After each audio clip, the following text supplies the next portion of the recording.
Yayasan Insan Mulia Pama.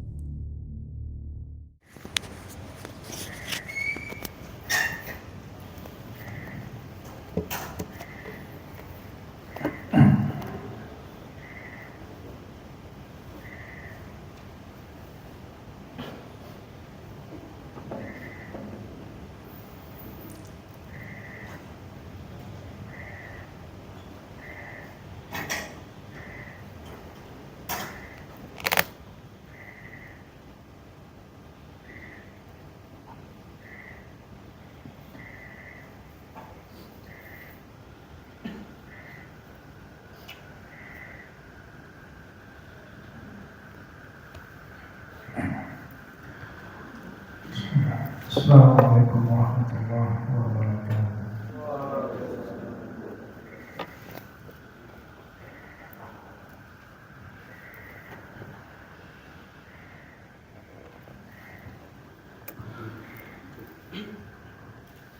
Alhamdulillah nahmaduhu wa nasta'inuhu wa nastaghfiruh wa na'udzu billahi min shururi anfusina wa min sayyiati a'malina man yahdihillahu fala mudilla lahu wa man yudlil fala hadiya lahu. Asyhadu an la ilaha illallah wahdahu la syarika lahu wa asyhadu anna Muhammadan abduhu wa rasuluh la nabiyya wa rasulahu ba'da. Rabbi shrah li sadri wa yassir li amri wahlul 'uqdatam min lisani yafqahu qawli. Allahumma shalli wa sallim ala nabiyyina Muhammadin wa ala alihi wa ashabihi wa man tabi'ahum bi ihsan ila yaumiddin. Kembali bersyukur kepada Allah Subhanahu wa taala karena limpahan rahmat dan taufiknya sehingga kita masih dapat menjalankan aktivitas kita beribadah kepada Allah Subhanahu wa taala yang menjalankan sholat isya secara berjamaah dan dilanjut insyaallah dengan thalabul ilmi. Mudah-mudahan ibadah kita, ketaatan kita diterima oleh Allah Subhanahu wa taala dan mendatangkan pahala di sisi Allah dan menjadi wasilah nanti masuk dalam surga Allah Subhanahu wa taala. Amin ya rabbal alamin. Kemudian salawat dan salam tercurahkan kepada Nabi akhir zaman, yaitu Nabi Muhammad sallallahu alaihi wasallam. Karena asbab risalah yang beliau bawa, karena asbab risalah yang beliau sampaikan, dakwah yang beliau sampaikan, dengan harta, dengan nyawa, semuanya beliau korbankan dalam rangka untuk menegakkan kalimat tauhid, sehingga sampai sekarang kita masih dapat menjalankan ketaatan, masih dapat menikmati indahnya Islam dan menikmati iman dalam dada-dada kita. Mudah-mudahan kita diberikan istiqomah oleh Allah Subhanahu wa taala. Amin ya rabbal alamin.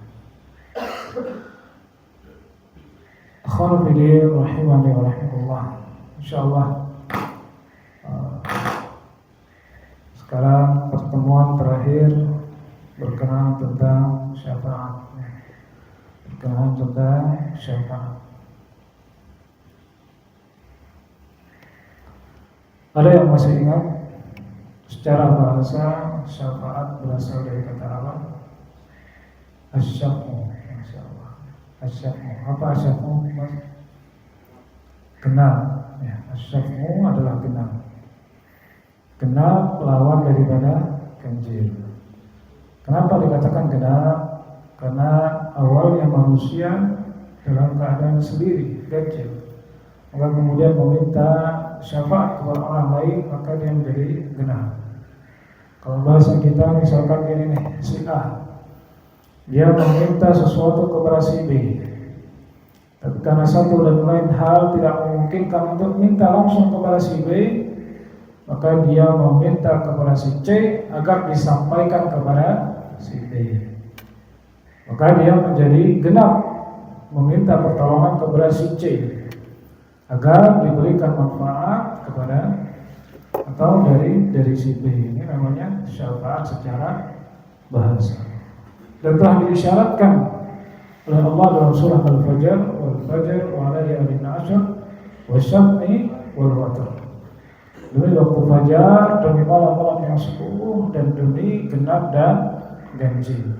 Di situ ada keutamaan. Ketika Allah bersumpah atas sesuatu, di situ menunjukkan ada keutamaan.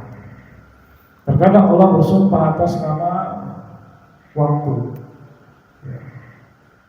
wal 'ashr, demi masa, menunjukkan ada keutamaan di situ.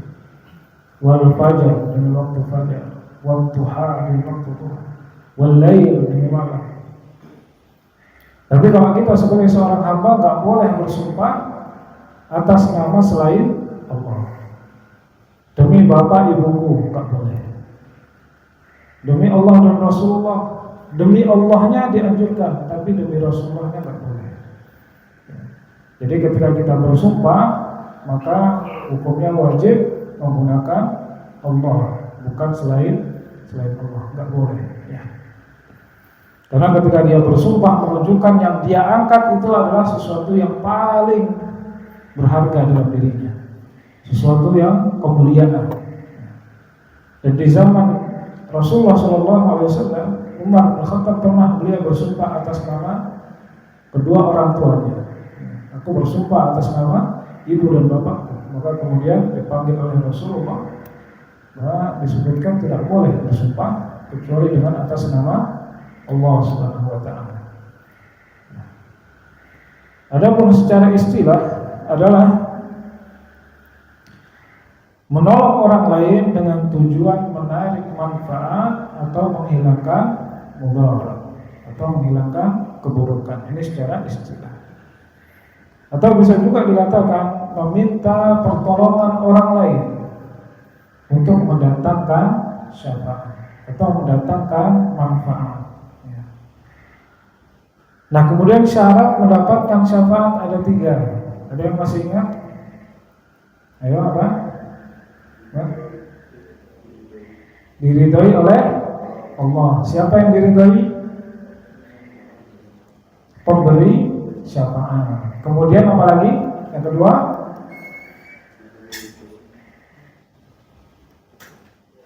tadi si pemberi syafaat. Terus yang kedua apa? Si penerima syafaat. Diridhoi oleh Allah si penerima syafaat. Pemberi dan penerima harus diridhoi oleh Allah. Karena nggak mungkin kemudian si pemberi memutuskan aku memberikan syafaat kepada si fulan, tapi ternyata yang diberikan syafaat nggak diridhoi oleh Allah. Kira-kira bisa nggak? Nggak bisa. Jadi pemberi dan penerima harus mendapatkan ridha dari Allah Subhanahu wa taala. Allah berfirman, "Wala yashfa'una illa liman irtadha." Dan mereka tidak memberi syafaat melainkan kepada orang-orang yang diridhoi oleh Allah Subhanahu wa taala. Wa kam min malakin fis samawati la tughni syafa'atuhum syai'an illa min ba'di an ya'dana Allah liman yasha' wa yarda. Betapa banyak malaikat di langit yang syafaat mereka itu tidak berguna sama sekali. Kecuali apa? Allah mengizinkan diberikan kepada siapa yang dikehendaki dan diridhoi oleh Allah Subhanahu wa taala. Ya. Bahkan malaikat pun dikatakan di sini syafaatnya enggak berguna kecuali yang diridhoi oleh Allah. Ya. Kemudian yang ketiga apa?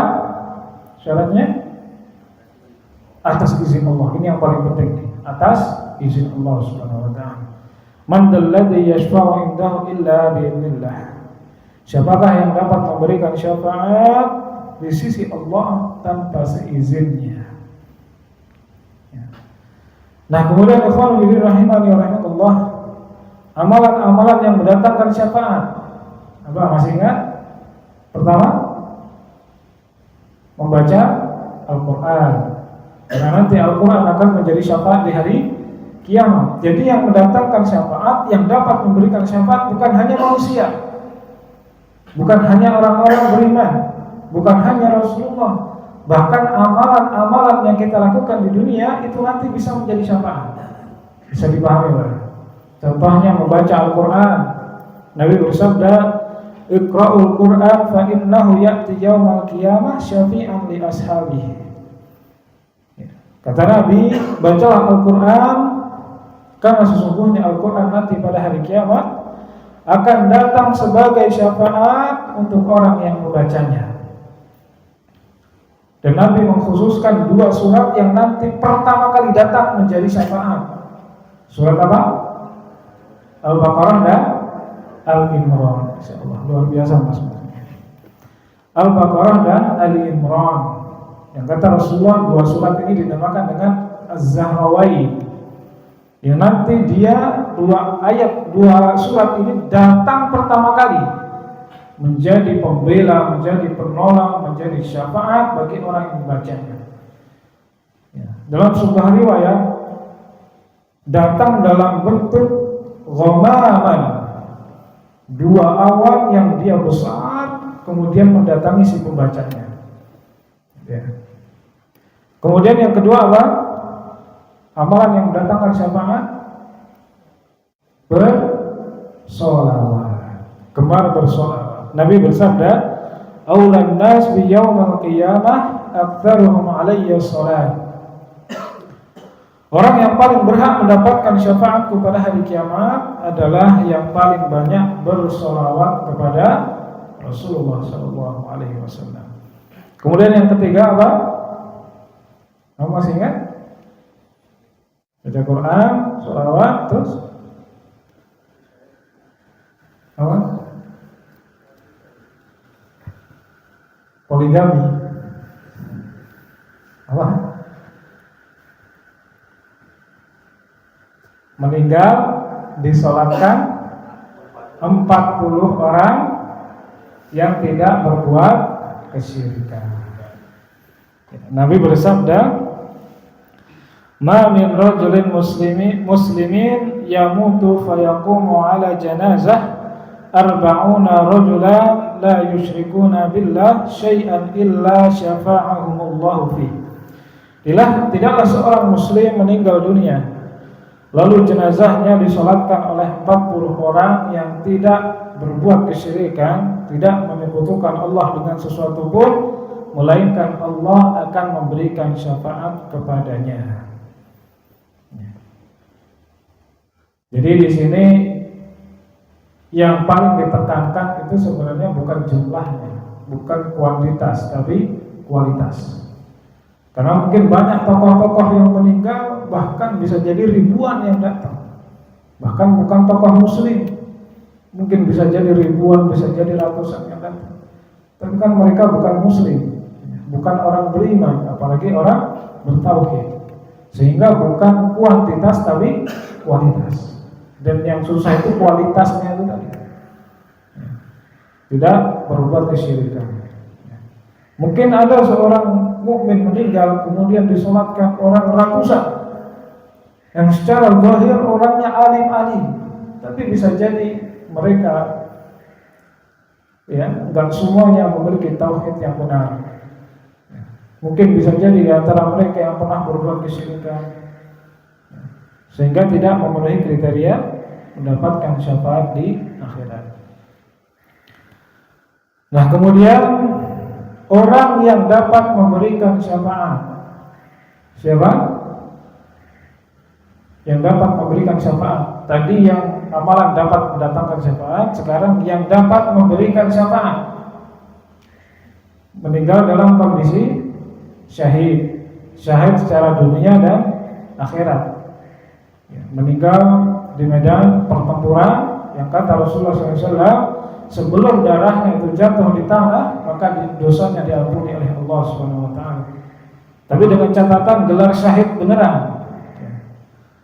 Dan syahid apa enggak, ya hanya Allah yang tahu, gitu kan? Karena manusia hanya menghukumi secara zahirnya saja. Karena mungkin ada orang yang berjihad niatnya mencari harta, niatnya ghanimah. Ada yang berjihad niatnya supaya dipanggil pahlawan, pemberani dan sebagainya. Dan ini disebutkan dalam sabda Rasulullah SAW. Nah, orang yang meninggal dalam kondisi syahid itu bisa memberikan syafaat kepada 70 orang keluarganya. Nabi bersabda, "Wa yusyafa'u fi 70 insanan min aqrabihi." Orang yang mati dalam keadaan syahid dapat memberikan syafaat kepada 70 orang keluarganya. Masya Allah. Nah, kemudian apa lagi? Ada yang tahu? Tadi meninggal syahid, kemudian yang kedua, orang beriman dapat memberikan syafaat kepada kawannya yang ketika di dunia sering ibadah bersama, sholat bersama, sholat jamaah bareng, ngaji bareng, melakukan amal ketaatan bareng, nanti bisa saling memberikan syafaat satu sama lain. Karena mungkin di antara 2 orang, 3 orang, 4 orang yang ibadah bareng ini, ada salah satu yang mungkin kecantol dulu, na'udzubillah dalam neraka. Maka kemudian bisa jadi 3 orang yang beriman masuk surga duluan.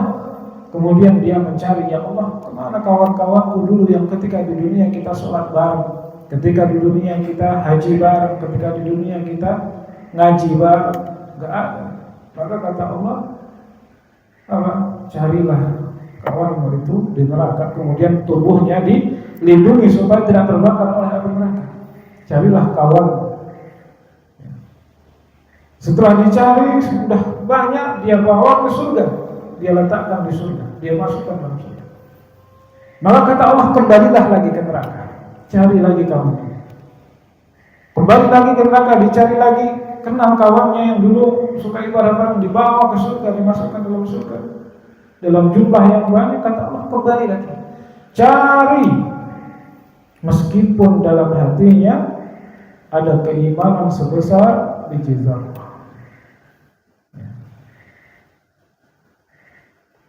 Ini yang disabdakan oleh Rasulullah SAW. Rabbana kanu yasumuna ma'ana wa yusalluna wa yahajjuna fayuqalu lahum akhriju man araftum. Kata Nabi, 2 orang mukmin yang di surga mereka berkata, wahai Rabb, mereka dahulu berpuasa bersama kami, sholat bareng, haji bareng bersama-sama kami. Maka dikatakan, keluarkanlah oleh kalian orang-orang yang kalian ketahui. Itu ya, yang kedua, yaitu syafaat secara umum. Jadi syafaat itu secara garis besar dibagi menjadi 2, syafaat secara umum dan syafaat Nabi Muhammad SAW. Syafaat secara umum, syafaat orang-orang beriman dapat memberikan syafaat kepada orang lain, atau syafaat orang-orang beriman yang melakukan amalan secara khusus dapat memberikan syafaat kepada orang lain. Adapun syafaat yang kedua adalah syafaat Rasulullah SAW nanti untuk seluruh manusia, untuk Nabi, untuk Rasul, dan untuk khusus kepada umatnya Rasulullah SAW. Yang tentu kita berharap bisa mendapatkan syafaat Rasulullah di hari kiamat kelak. Nah, kita masuk di bab syafaat Nabi Muhammad SAW ketika di akhirat kelak. Yang pertama yang disebut dengan syafaatul uzma, syafaat terbesar, syafaat yang besar, syafaat paling besar. Yang syafaat ini bukan hanya diperuntukkan untuk umat Nabi, tapi syafaat ini diperuntukkan untuk seluruh manusia ketika di padang mahsyar. Bahkan diperuntukkan untuk Nabi dan untuk Rasul-Rasul terdahulu. Ada dalam hadis riwayat Bukhari dan Muslim, Rasulullah SAW beliau mengisahkan bahwa nanti ketika manusia di padang mahsyar, mereka menunggu untuk dihisab. Yauma ghufatan ghuratan ghurla, di mana ketika dihisab di padang mahsyar, mereka itu tidak memakai pakaian, tidak memakai alas kaki, dalam kondisi, mohon maaf, tidak berpakaian sama sekali. Kemudian mereka kepanasan karena matahari didekatkan. Ada yang keringatnya 1 jengkal, ada yang keringatnya 1 betis, ada yang keringatnya 1 lutut, ada yang keringatnya 1 perut, ada yang 1 leher, bahkan ada yang tenggelam dengan keringatnya sendiri, sesuai dengan amalan-amalan seseorang. Makanya kata Rasulullah SAW, Allah Subhanahu wa taala berfirman, "Allazina amanu wa lam yalbisu imanahum bidzulmin ulaika lahumul amn." Orang-orang yang beriman yang mereka tidak mencampur adukan keimanan dengan kezaliman, sungguh nanti mereka mendapatkan keamanan. Keamanan di mana? Di padang mahsyar. Yauma la dzilla illa dzilli. Dalam hadis Rasulullah SAW. Ketika nanti tidak ada naungan kecuali naungan Allah Subhanahu wa taala. Sehingga nanti kondisi manusia berbeda-beda sesuai dengan amalan masing-masing. Maka kemudian mereka meminta agar dipercepat proses supaya segera dihisab, segera disidang kalau bahasa kita. Karena mereka sudah tersiksa oleh kondisi, ada yang kepanasan keringatnya sampai ada yang tenggelam oleh keringatnya sendiri. Mereka meminta agar segera dipercepat hisabnya. Bahkan ada yang mengatakan, meskipun masuk neraka nggak apa-apa, yang penting hisabnya dipercepat. Dia nggak tahu kalau neraka itu lebih mengerikan dibandingkan padang mahsyar. Maka setelah itu orang-orang meminta agar segera dipercepat proses hisab. Kemudian orang-orang manusia ketika itu memandang Nabi Adam alaihissalatu wassalam, meminta syafaat kepada Nabi Adam agar proses hisabnya disegerakan.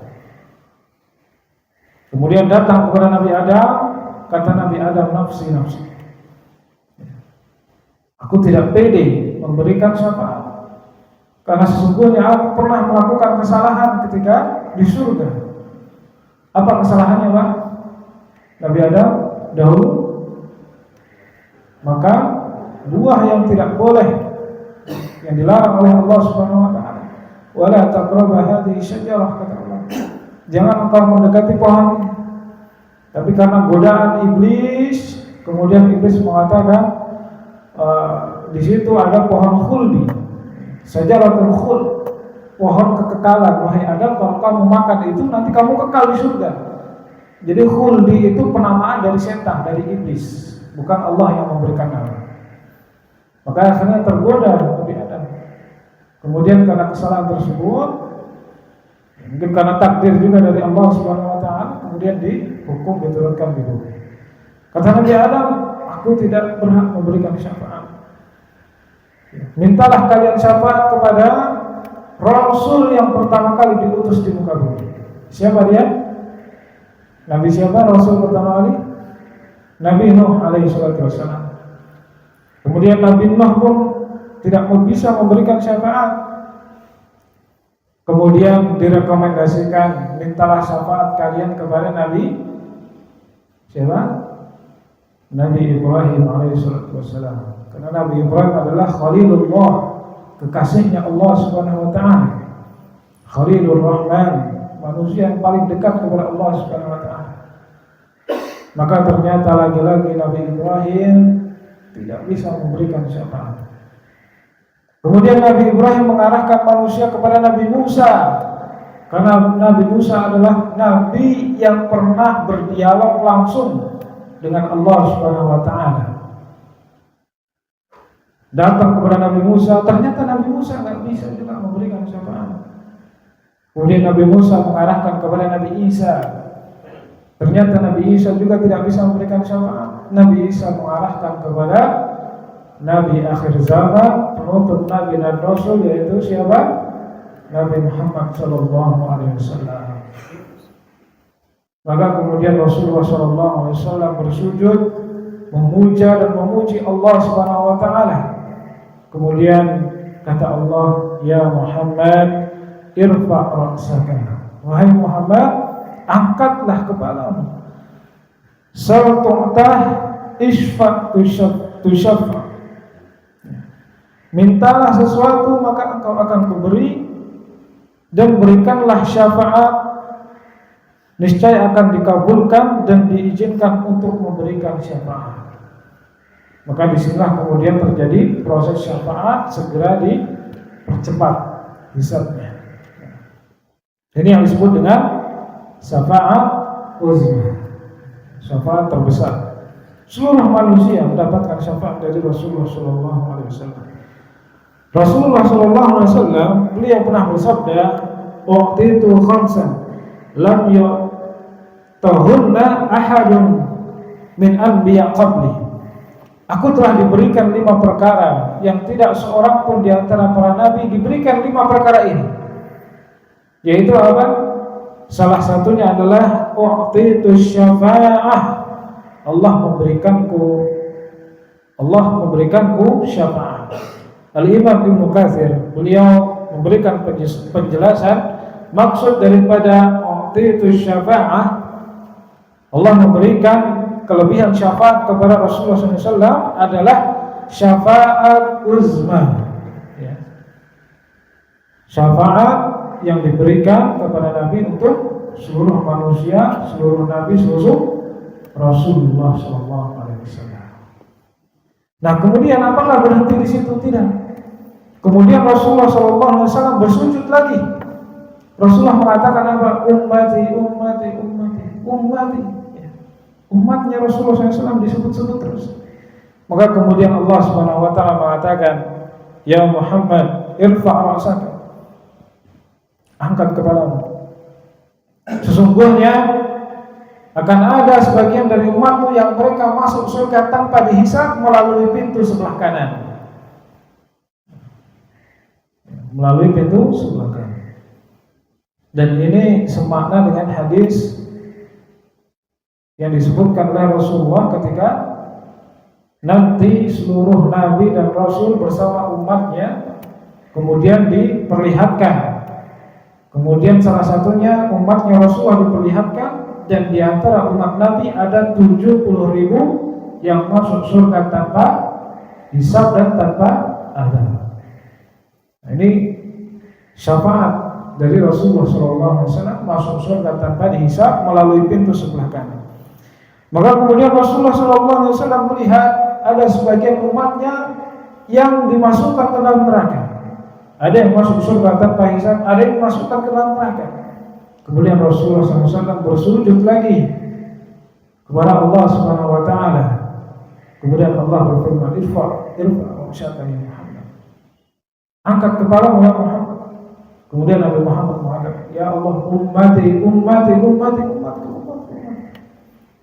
Kata Rasulullah SAW, Ya Muhammad, ya, keluarkanlah umatmu dari neraka, masukkanlah ke dalam surga, meskipun mereka memiliki keimanan sebesar biji zarrah.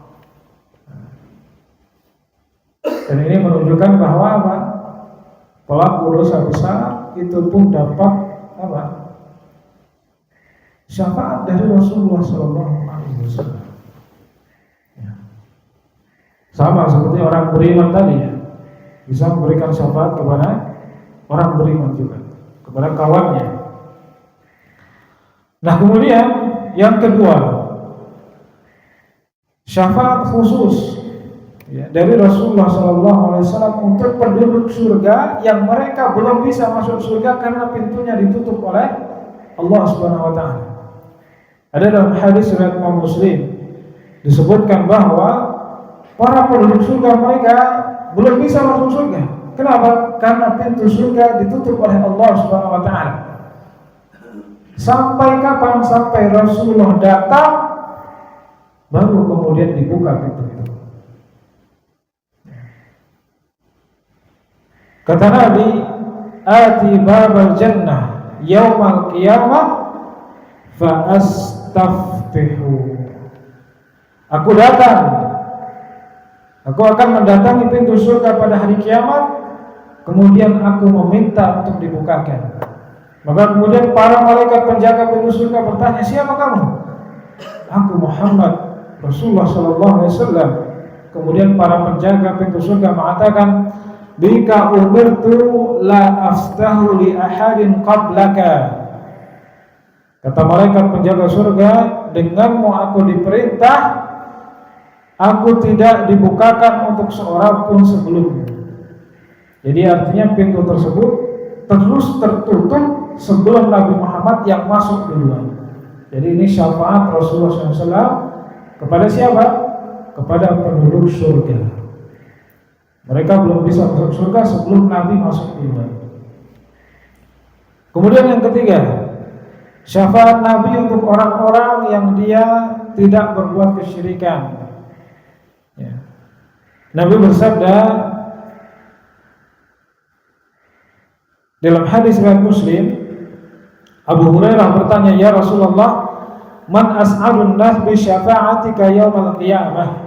Ya Rasulullah, siapakah manusia yang paling bahagia nanti akan mendapatkan syafaatmu di yaumul qiyamah? As'adun nas bi syafa'ati yaumal qiyamah man qala la ilaha illallah khalisan min qalbihi aw nafsihi. Manusia yang paling bahagia nanti mendapatkan syafaatku di hari kiamat, mereka adalah orang-orang yang dia tidak melakukan kesyirikan dan ikhlas dalam hatinya.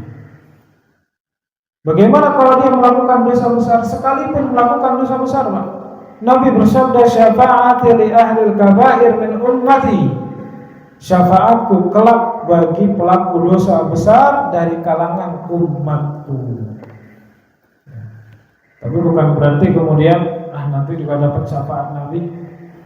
Melakukan dosa besar enggak boleh, tetap enggak boleh. Ini merupakan kemurahan dari Allah, kemurahan dari Rasulullah SAW.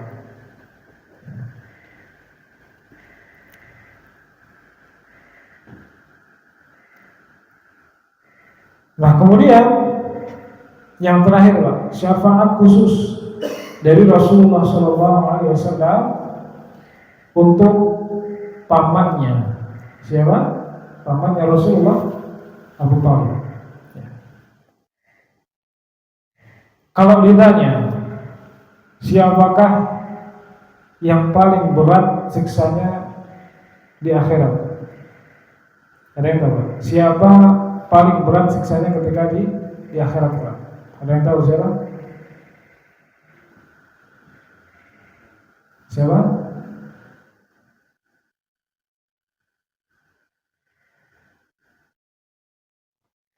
Takut salah. Siksa paling berat ketika di neraka kelak adalah, Nabi menyebutkan ada 4. Yang pertama adalah orang yang dibunuh Nabi. Orang yang dibunuh Nabi. Ini siksanya paling berat Nabi. Kemudian yang kedua adalah orang yang membunuh Nabi dan Rasul. Emang ada yang bunuh Nabi dan Rasul? Banyak. Ada pernah dengar kisahnya Nabi Zakaria, kisahnya Nabi Yahya. Mereka dibunuh oleh siapa? Bani Israel. Kalau kita melihat kisah-kisah ketika Bani Israel bukan membunuh, membantai para nabi terdahulu, luar biasa. Allah berfirman, "Afa kullama ja'akum rasulun bima la tahwa anfusukum istakbartum." Apakah setiap datang kepada kalian seorang nabi, seorang rasul membawa pelajaran kepada kalian, kemudian kalian tidak sesuai dengan keinginan kalian? Jadi pengennya itu nabinya disetir, harus gini, enggak sesuai dengan keinginan mereka. Fafariqan kadzdzabtum wa fariqan taqtulun. Kemudian mereka mendustakan nabi-nabi tersebut dan mereka membunuhnya. Al-Imam Ibnu Qayyim Al-Jauziyah, beliau menyebutkan Bani Israel dalam sehari mereka bisa membunuh lebih dari 70 nabi. Siang harinya membunuh nabi, sore harinya mereka membuka pasar-pasar seolah-olah tidak melakukan apapun. Kata Rasulullah SAW, siksaan paling berat nanti di akhirat adalah orang yang dibunuh oleh Nabi. Kemudian yang kedua, siapa tadi? Orang yang membunuh Nabi. Kemudian yang ketiga siapa? Ayo, baru 2 nih, kan ada 4. Yang ketiga siapa?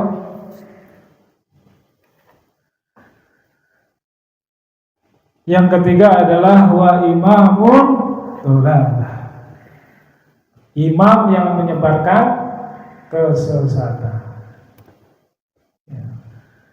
Sehingga nanti kesesatannya dilakukan orang lain dapat dosa. Kesesatannya diularkan kepada orang lain dapat dosa lagi. Ditularkan lagi dapat dosa lagi. Ditularkan lagi dapat dosa lagi. Maka tanggung jawabnya berat.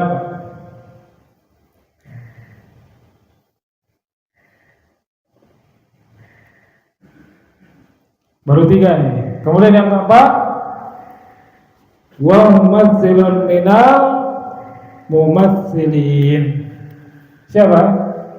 Yaitu seorang pekerja yang dia membuat patung bernyawa. Seorang pekerja, pekerjaannya membuat patung yang bikin nyawa, patung manusia, mirip dengan manusia. Nabi bersabda, "Asyaddun nas 'adzaban yaumil qiyamah rajulun qatalahu nabi aw qatala nabiyya wa imamun dalalah wa mumatsilun minal mumatsilin." Kata Nabi, sungguhnya orang yang paling berat siksaannya pada hari kiamat nanti adalah laki-laki yang dibunuh oleh Nabi, orang-orang yang membunuh Nabi, kemudian imam-imam yang memimpin pada kesesatan, dan orang yang berbuat patung. Itu yang paling berat siksaannya nanti. Ada yang tahu nama ayahnya Nabi Ibrahim? Siapa? Azar. Nabi Ibrahim sangat sayang kepada ayahnya, Azar. Sampai dikatakan Nabi Ibrahim itu berjanji akan terus mendoakan ayahnya agar diampuni dosanya oleh Allah SWT. Tapi kemudian turun ayat nggak boleh didoakan, karena sudah jelas-jelas menjadi musuh Allah, membuat patung-patung supaya dia disembah, membuat berhala.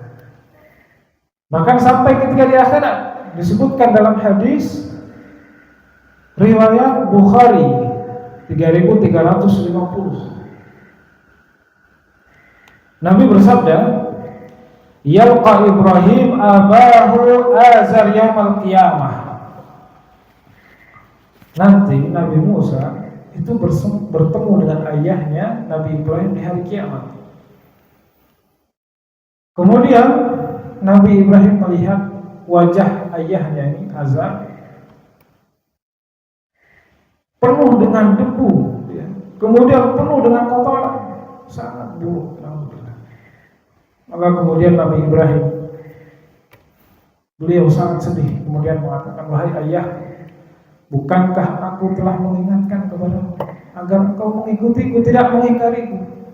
Maka kemudian ayahnya mengatakan, "Wahai anakku, saat ini juga aku mengikuti, tidak mengingkari." Maka kemudian Nabi Ibrahim berdoa kepada Allah agar bisa memberikan syafaat kepada ayahnya. "Ya Allah, bukankah engkau telah berjanji kepadaku bahwa aku tidak akan engkau hinakan nanti di hari kiamat? Sesuatu apakah yang lebih hina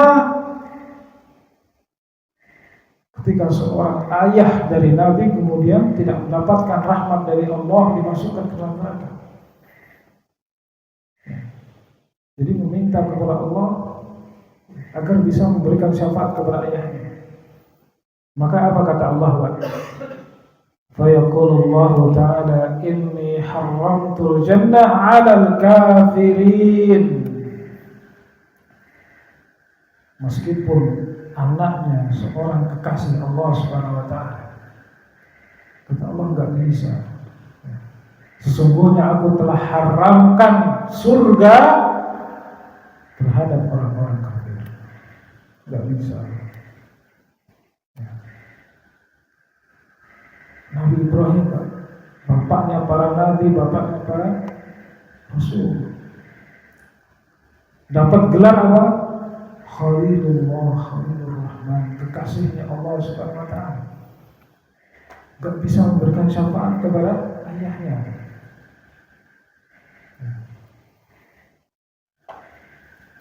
Nah tadi ya, siksaan paling berat tadi siapa Pak? Yang pertama, orang yang dibunuh oleh Rasulullah, oleh Nabi. Kemudian yang kedua, yang membunuh Nabi dan Rasul. Kemudian yang ketiga, imam yang mengajarkan, menyebarkan kesesatan. Yang keempat, membuat patung bernyawa. Karena nanti ketika di akhirat Pak, Allah memerintahkan orang yang membuat patung agar dikasih nyawa. Kasih nyawa, nggak bisa. Jadi menyamai ciptaan Allah SWT. Tapi kalau misalkan patung-patung seperti pohon, kemudian apa lagi? Sapi, gunung, gitu ya. Sapi jadi samiri lagi, disembah lagi. Ya. Gunung, pemandangan sawah, nggak apa-apa. Lukisan gitu ya. Tapi kalau lukisan makhluk-makhluk ya, yang bernyawa seperti manusia, yang hewan-hewan mirip menyerupai aslinya nggak boleh. Atau minimal kepalanya lah dibuang, atau matanya yang dihapus supaya nggak mirip. Nah kemudian tadi yang paling berat siksanya di akhirat ya. Kemudian yang paling ringan siksanya, ya. Sebenarnya berat mau bilang ya. Nabi bersabda dalam hadis riwayat Imam Muslim, ahwanu ahlin nar adzaban Abu Thalib. Penghuni neraka yang siksanya paling ringan adalah Abu Thalib. Wa huwa munta'ilun bina'laini yughli minhuma dima'u.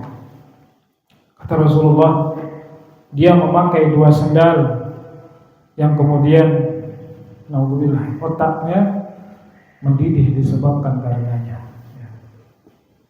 Siapa Pak Abu Thalib? Pamannya Rasulullah SAW.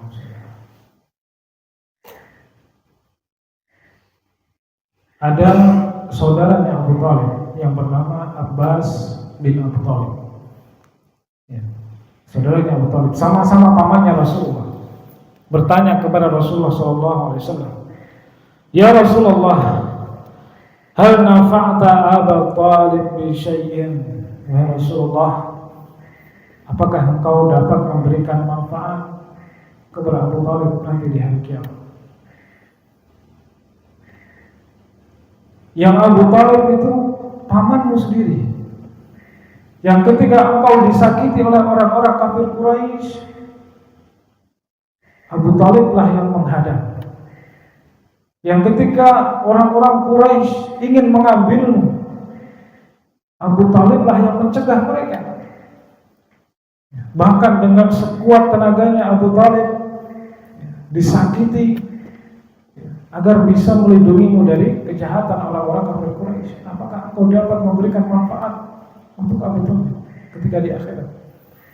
Kata Rasulullah SAW, nah, iya.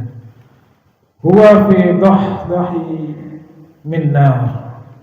Walaula ana lakana fi darkil asfal minan nar. Kata Rasulullah SAW, iya, bisa memberikan syafaat. Dan Abu Thalib berada dalam dahdah, dalam neraka. Walaula ana lakana fi darkil asfal minan nar. Dan kalau seandainya bukan karena aku, niscaya Abu Thalib berada di keraknya neraka. Berarti apa? Kata para ulama, ya, bermanfaat syafaat Rasulullah untuk Abu Thalib, mendapatkan pertolongan. Kalau bukan karena Nabi, kalau bukan karena Rasul, berada di mana? Di bawah, ya. Neraka yang paling bawah di keraknya. Tapi karena Rasulullah SAW kemudian diringankan siksanya, bisa dipahami. diingatkan siksanya oleh Allah Subhanahu wa taala. Yang seringan-ringannya siksa di neraka bisa antum lihat tadi. Dikasih sendal ya, terompa diletakkan di kaki, kemudian apa? Otaknya mendidih. Itu siksaan paling ringan di neraka. Sebenarnya berat kita bilang seperti ini. Ya, jangankan paman Rasulullah, bapaknya kekasih Allah Azar, ya, itu ya, masuk neraka. Dan banyak kita dapati saudara-saudara Nabi, bahkan anaknya Nabi Nuh, anaknya nggak mau ikut sama Nabi, durhaka kepada ayahnya. Kemudian siapa lagi? Nabi Lut, istrinya khianat. Kemudian siapa lagi? Ada yang saya sebutkan? Nabi Adam, anaknya Nabi Adam, saling membunuh satu sama lain. Gitu Pak ya. Kata Rasulullah sallallahu alaihi wasallam, la'allahu tanfa'uhu syafa'ati yaumal qiyamah fayuj'alu fi dhahdhihi minan nar yablughu ka'bayhi yalghi minhu ummu dimaghi. Kata Nabi, semoga syafaatku bermanfaat untuknya di hari kiamat, yaitu untuk pamannya Abu Thalib. Maka kemudian dia diletakkan di bagian paling ringan dari neraka yang mencapai kedua tumitnya, yang karenanya kemudian naudzubillah otaknya kemudian mendidih.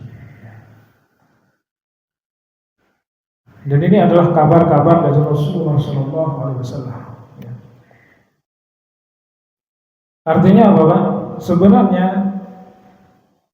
orang-orang kafir tidak mendapatkan syafaat, tapi pengecualian untuk pamannya Rasulullah SAW. Dan syafaat ini bukan untuk mengeluarkan dari neraka, tapi meringankan azab di neraka. Ya. Naudzubillah. Mudah-mudahan kita semua dijauhkan dari api neraka. Amin ya rabbal alamin, dimasukkan ke dalam surga Allah Subhanahu wa taala. Amin. Mungkin demikian yang dapat kami sampaikan. Kurang lebihnya kami mohon maaf. Wallahu a'lam bishawab. Kita akhiri dengan doa kifaratul majlis. Subhanakallahumma wa bihamdika asyhadu an la ilaha illa anta astaghfiruka wa atubu ilaik. Assalamualaikum warahmatullahi wabarakatuh.